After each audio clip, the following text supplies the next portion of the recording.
Welcome to Spirit Baby Radio. I am your host, Kelly Meehan, a citizen of the universe and a passage keeper and mentor for our new earth children. I believe we're entering into a new psychic structure of our reality, and it is meant to embody deeper trust and ways into solid self-love and fearless integrity. Our new world energy of spirit babies needs us to consciously create within conception, trust pregnancy, and have freedom to birth and parent from innate wisdom. This is Spirit Baby Radio. Welcome to episode 177, November 3rd, 2023. What loving ways can you prepare your spiritual fertility journey? Avoiding PTSD with fertility interventions and receiving sacred support. How can you prepare a loving fertility space? What happens with intervention support? How can you stay balanced with managing disappointment and tons of stress? How can you activate sacredness into your heart for your fertility?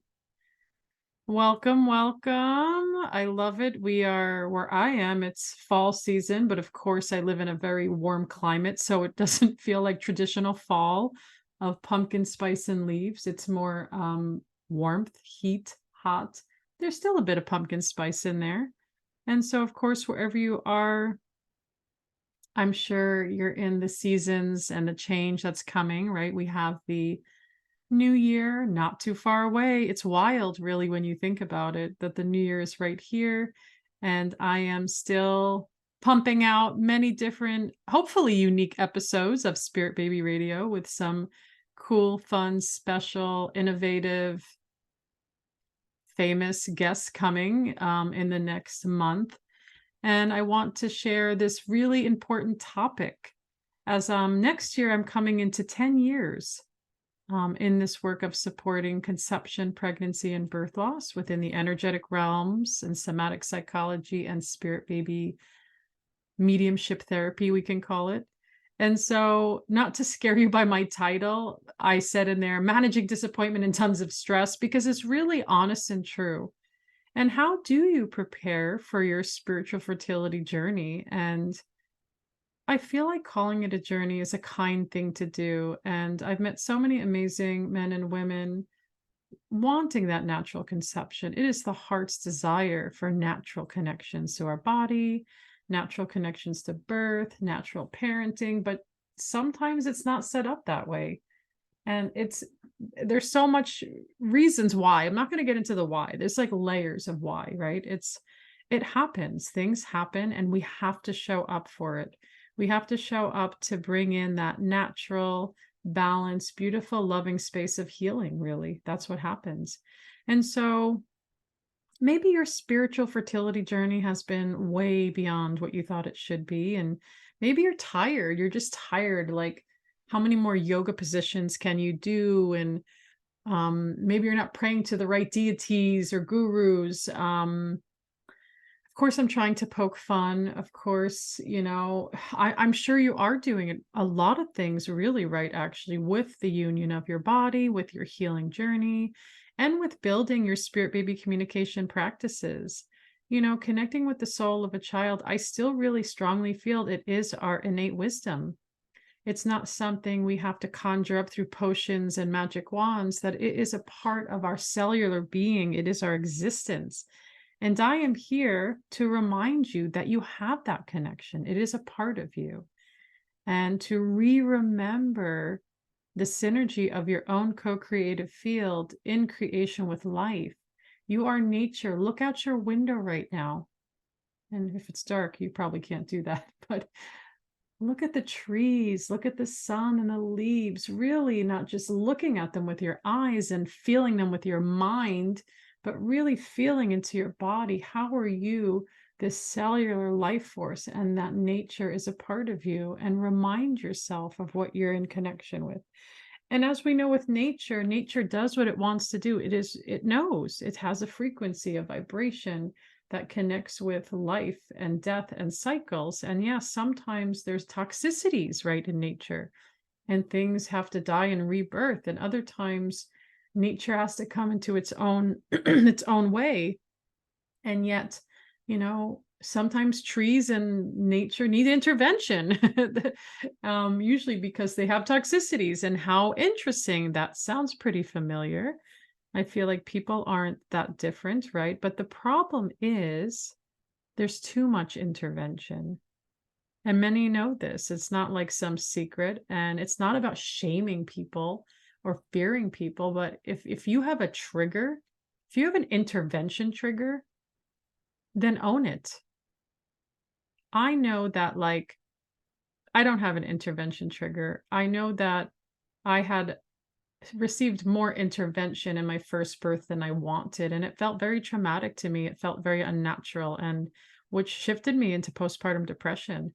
And now I had this infant that I'm supposed to mother and bond with when I can't even find where my own existence was in that time, and the support that I so incredibly badly needed and didn't know how to access and didn't know how to be receiving of it. And so my point is we've all been there at certain times in certain ways. And if you have a intervention trigger, then own it and be a part of it, because I want to go there. I want to take people into these conversations. And I know there's a lot to connect with in these conversations of feeling shameful or disappointed or fearful or angry. Anger is a big one. We see a lot of anger.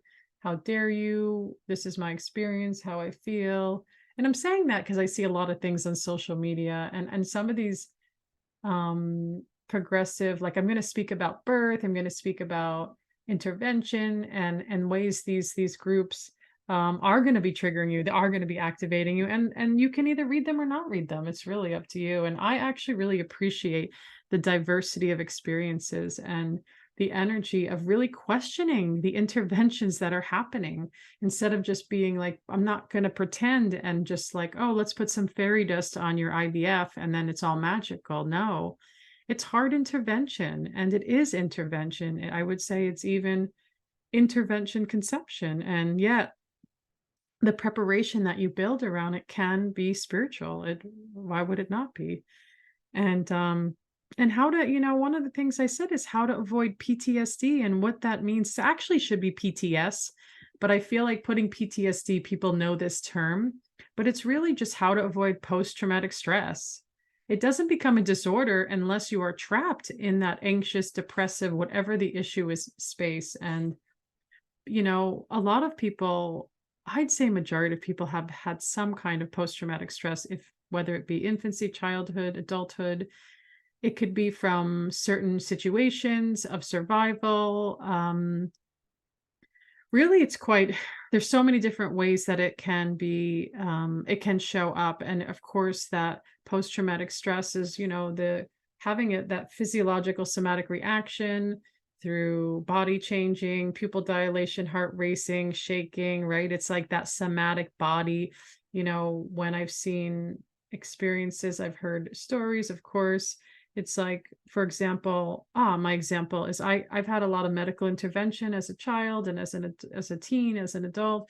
And so I have a lot of medical trauma. And so post-traumatic stress, how would you not have that? And I notice I've worked really, really hard on working through my somatic response. I could walk into certain places and my body starts having a story, and my mind's like, oh my gosh, like, how are we working with this? And of course, what happens with a lot of people when they have this post-traumatic stress, their body is yelling at them, and then their mind is yelling at them, and then the fear comes. And some people will move into depression, or some people move into like severe anxieties.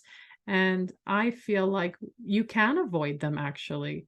And I've worked with so many women on helping them really avoid it, in the sense, and sometimes they come in the middle of it. And especially if I'm working more consistently one-on-one, I've seen women be able to ground in, right? This is the somatic psychological part of me, coming in, listening to the body story, and, still going through the intervention that you may need.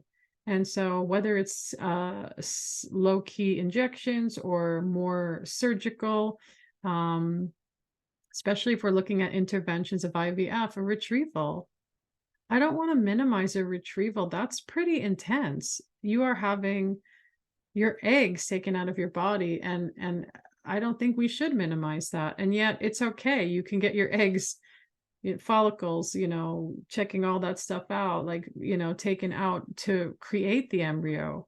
That and that's, the next part, of course. And then the next part of the intervention is receiving that embryo, receiving into your body. And it's not a sexy experience, we know this, but babies are born through IVF, twin IVF, single IVF, many, many times over many, many years. It's not a new intervention, but it is an intervention. And again, how are you then receiving the sacred support in that? And I feel like we need to be real about it. Like, again, there's no making it magical, and that it's something that you have to use, the energy of biology and coming back into the intuitive self and what that intuitive journey is. Because I do feel like if we are moving more, into technology, there's amazing technologies that can be so beneficial and healing for women and men, but there's also a dark side of technology, as we know, where it's over intervention, it's money manipulated, it's unneeded intervention. And if you are on a fertility journey, you are your advocate. You are your own medical intuitive. Your advocacy and your voice is so valuable. You are stepping up to be of service to a new earth child. And this new energy is not joking. This new energy is like, you better get your shit together, because we're not doing this anymore. Consciousness is evolving, and you need to show up for this frequency of this child. And it's not about abusing your body to some extreme intervention, and that has to be watched. And I do talk about that. I feel like if you're doing many rounds later of IVF, you got to put a hard break on that and really sit with the self, because that's can become abusive. And then post-traumatic stress with a D on that one. You'll get post-traumatic stress disorder. How could you not? There's so much tension, energy, and feeling around just the desire of conception or the forced need. And it's tricky, because I feel like I've met women on an IVF journey specifically for that intervention. Is they know their child is there, they know they're ready, and yet there's no child. Or I've met women that have come to me like, I know this baby's coming for the first IVF try, and that has happened. But I tend to see a lot of women that come through, well, this is my second or my third, my fourth, my fifth. I've actually had women that have gone over 10, and that gets a little tricky. That's a lot of energy of working through the sacral, working through the heart space. And I feel like there's other ways you can do, almost like, to me, it's like spiritual healing intervention. How about that? How much more sacred is that? And I'm not saying just to do one thing, but I feel like we have to intervene at times, but also, my goodness, I feel like it's finding that balance. And I don't feel like women are meant to be in post-traumatic stress, like after a fertility experience, but some do. If you're an empath woman, an intuitive, you have to be even extra super hyper vigilant and careful, because your energy is more thinner. Your energy is more susceptible to not having a good experience with it, to be honest. And this is why I tell women, any intervention, really tuning in to what works for you, because maybe it's not IVF, maybe it's other kinds of, sperm donation, embryo donation, embryo adoption, where you're doing your own IUI or ICI, of course, receiving sperm into the body through these other techniques and tools of intervention. And sometimes there's, of course, other smaller interventions. And I feel like the biggest intervention is IVF. And I honestly do not feel like it should be taken lightly. I feel like it's a very serious energy to move into. And I've met many women around the world that have been told by clinics, they walk through the door, they don't even get looked at biologically. No one looks at eggs or anything. And they just say, well, how old are you? I'm 43. I'm 46. And that's it. The stamp is there. Okay, you're IVF. And that is like the most traumatic thing that they can do for women. And that is a real huge disappointment. that an age automatically is setting someone up for a lot of times a disappointment, because that body is just because you're at a certain age doesn't mean that it's automatic intervention. It's actually, it's unfair to say that, because then you don't even have an option. Because now you're like, then what happens is, and this is where it gets really hard, is let's say you go into all the intervention and now your cycle's messed up and hormones all over the place, the progesterone, estrogen, everything is like chaotic, your endocrine system's like, we don't even know what the hell's happening. Then you have to come back and repair that, come back to natural. And it's a mind game. It's not easy. I've actually worked with women. I've seen them. Ooh, it's like, take deep breaths. Let's do this. It's like coming back to natural synergy, frequency. It's not easy. And yet many of women do it. They feel like it's their next option, or it's their only option. And so having to come into that and really look at that and be in connection with that, to then build a new foundation, really. But again, history is history. Of course, there's that somatic underlying body connection that is now in the space. And so remember, I'm using the words loving ways, because there are loving ways that you can create your spiritual fertility, right? And that can include using music sounds that are like, whether they're meditative or very healing sounds, megahertz sounds, hemisync sounds, binaural beats, things to ease your system, ease your mind, going into I did a workshop on this last year on fertility, egg and sperm, and like how you can really create that sacred connection, and what the energetic awareness and, I use the word connection again, connection to that part of our beingness, our bodies. And I feel like when I've seen any intervention is create a sacred practice with it. So moving into prayer, mantra, intention, really sitting in your heart and being present to what you're receiving into your body.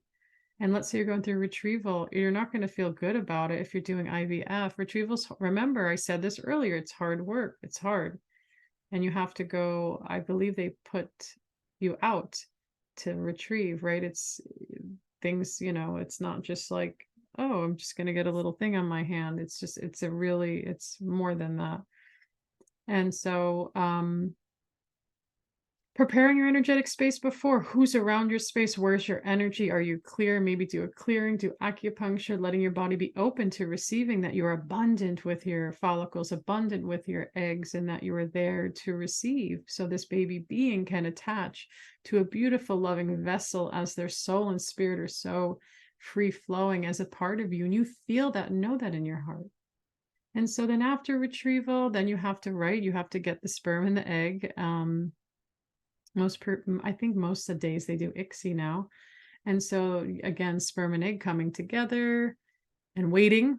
Like, now, is there an embryo? Is there not? And are they viable embryos? That's a big one too. And what do you do if there's many embryos? And do you transfer one or two? And there's of course energy around that. And then your beautiful embryos are growing, whether it's 3-day, 5-day, and you're just loving the shit out of them. Loving the fuck out of them. Can I say that? Just, you get what I'm saying. Just loving. Oh my gosh, so much heart activation. They're being cared for, because remember, people's energies are going to affect the embryos. People don't think about that, but why would they not? Energy is energy. And so you want to feel good about where your embryos are, and you're synergistic with them, you're connected. And so then you come to the transfer and you're doing your work in between, whether it's acupuncture, meditation, your yoga, your walking, you're just being with the silence, they're receiving, your spirit baby communication practices, whatever it looks like. And it doesn't have to look a certain way. Everybody is different. And your communication with your child is different. You may be more visually, auditorily, sensing, feeling, wherever it is, you're receiving it, you're listening to it, you're being a part of it, you're anchoring down into it. And then as you are receiving your transfer, healthy embryos, here we go. You just don't know what's next. So you remember synergy, the cells of your being and body are in union with this connection, and you are just continuing to build it, settling in, anchoring in your heart, and you're speaking to baby, look at this, baby is here. And I actually consider women, once you have an embryo transfer, I say you're pregnant. Like, that's it, you're pregnant. I know they don't say that in the biology. It's just like, oh, there's the 2-week wait, right? Or is it less than that? Depends on the person, I suppose. And so your wait time, it's going to be challenging. Some women feel like, I feel nothing and nothing's happening, or maybe something's happening, or I don't know. It's okay. Be in the dream of pregnancy, be in the romance, be in the love energy, because all you can do is show up and go, okay, baby being or beings, if you have more than one transfer, I am here to be of service for you. And that's all you can do. And let's say you bleed or you miscarry or you're pregnant. And so you have to let go into it. Let's say you have a miscarriage or early on, or whatever the transferred and works, they say, then you have to be in the tenderness and grief of that loss and that time. And there's a whole other process to that. And you're going to have a lot of feelings about it. Well, baby doesn't like me and I suck. And what is the problem? And it's like so much more than that. And not everybody has the same story, but you are showing up. That's the most important part. You are showing up as a love being, as a creative force. And then you get to see where you move next on that path. And so take deep breaths along the way, get the support that you need, and don't feel like, you know, don't feel like the intervention is not meant to be, or whatever dark, fearful places you go, because sometimes the intervention may not be what you think it is. There may be a journey to take and teachings to see what then brings you to the next part. And this is why when I sit with many women over almost 10 years, there's not one story that's the same. There could be similar things, but everybody is absolutely different. And this is why I love sitting with the energy of women and men, especially women, and seeing your spiritual gifts. And gotta get water, sorry. Seeing your spiritual gifts and seeing your connections with your child or children, and seeing how you can bring it all together for your connection of communication, because that's what it comes down to. You are a sovereign soul, a unique being with a lineage, and you are healing timelines, you are showing up, and you are a creative force. I don't care what doctors or medical people say, or maybe even your holistic doctor says something. You know what your heart desires, and not just heart desire, but you know your foundation, you know your ground. Come back to you. I promise you, if you can be in your own frequency, you will hear and see so many beautiful and loving things that will unfold for the path of you as a divine spark. And that the spark of baby is present with you on that journey, or babies. And remembering it comes back to you and only you, and that connection. So I leave you with that. And I want to share with you before we end this episode, I believe it's coming out. There is a workshop happening on the day of this of this podcast, and it is Spirit Baby 101 class. It is November 3rd, 3 p.m. Pacific Standard Time. And if you want to learn more about your own Spirit Baby communication style and ways that you can connect, hopefully I'll have space to pull Spirit Baby Oracle messages, and you can get that at newearthchildren.com or spiritbabymedium.com. Come check me out, of course, also on Instagram, and I try to do lives as well. And so there are much upcomings in the next few months. Stay connected on my newsletter. Thank you for joining episode 177. What loving ways can you prepare your spiritual fertility journey, avoiding PTSD with fertility interventions and receiving sacred support?